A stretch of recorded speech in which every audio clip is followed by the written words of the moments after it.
Hoje vou ensinar como joga Segredos e Ameaças, um jogo da ideia Jogos Pedagógicos que ensina o jogador a pedir ajuda quando necessário. Esse jogo é composto por um livro de regras, um dado especial, marcadores de pontos, cartas de ameaça, cartas de aliados e cartas de coisas boas. As ameaças representam medos, como a mentira e a raiva. Os aliados representam pessoas que podem nos ajudar, como uma amiga ou um policial, e as coisas boas auxiliam os aliados. Esse jogo tem a forma de um combate, então cada personagem possui pontos diferentes. Cada jogada é realizada em 3 fases: a fase de preparação, a fase de ameaça e a fase de proteção.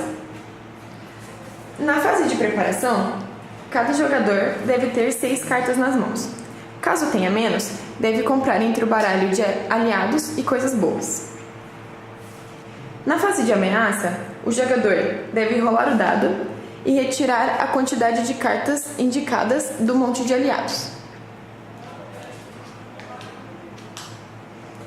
Na fase de proteção, o jogador deve escolher uma carta de aliados para o combate e quantas quiser de coisas boas. Nesse caso, vou escolher o irmão e uma carta de segredo. Agora é a hora do combate.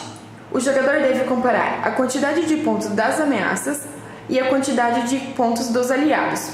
Nesse caso, as ameaças possuem 4 e eu possuo 3. Mas eu posso contar um segredo para eliminar uma ameaça. Por exemplo, eu acreditei em Papai Noel até os 12 anos de idade. Agora eu vejo os outros pontos. Tenho 2 contra 3 do meu irmão. Então eu ganho sozinha esse combate. Se por acaso eu tivesse mais uma ameaça com pontuação alta, eu teria que pedir ajuda aos outros jogadores para ganhar esse combate. Os outros jogadores podem me ajudar com mais uma carta de aliado ou quantas quiser de coisas boas.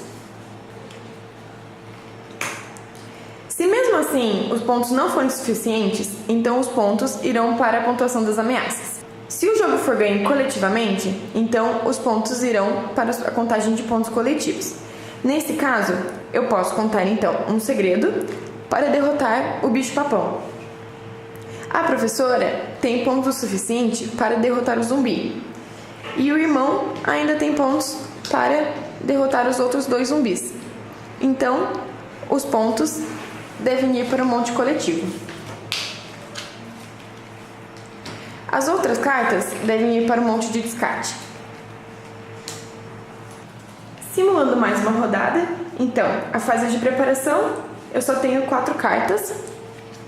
Vou comprar mais 2.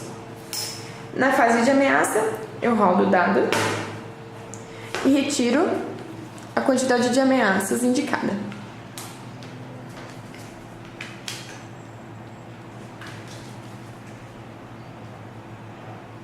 Na fase de proteção, devo escolher um aliado e quantas coisas boas quiser. Essa carta me dá mais 1 de força. Eu tenho 3 pontos no total, com mais 1, 4. Essas 2 cartas me permitem derrotar essas 2 ameaças, mas ainda não consigo ganhar sozinho. Então, vou pedir ajuda a outros jogadores.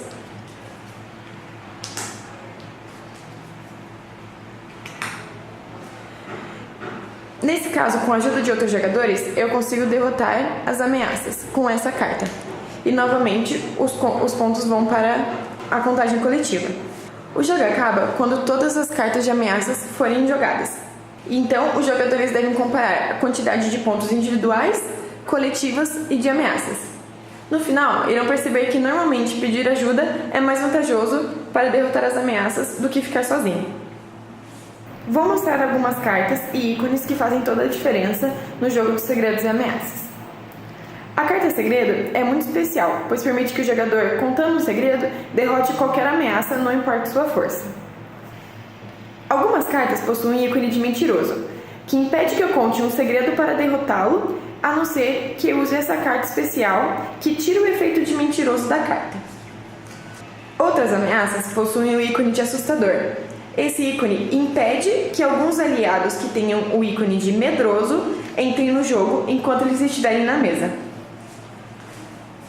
Existem também alguns falsos amigos. Por exemplo, você pega esse aliado, mas na verdade ele está disfarçado e na verdade é uma ameaça. Ela pode ser identificada por essa borda cinza. Caso você retire uma carta de aliado que na verdade é uma ameaça, ela deve ser colocada junto às ameaças.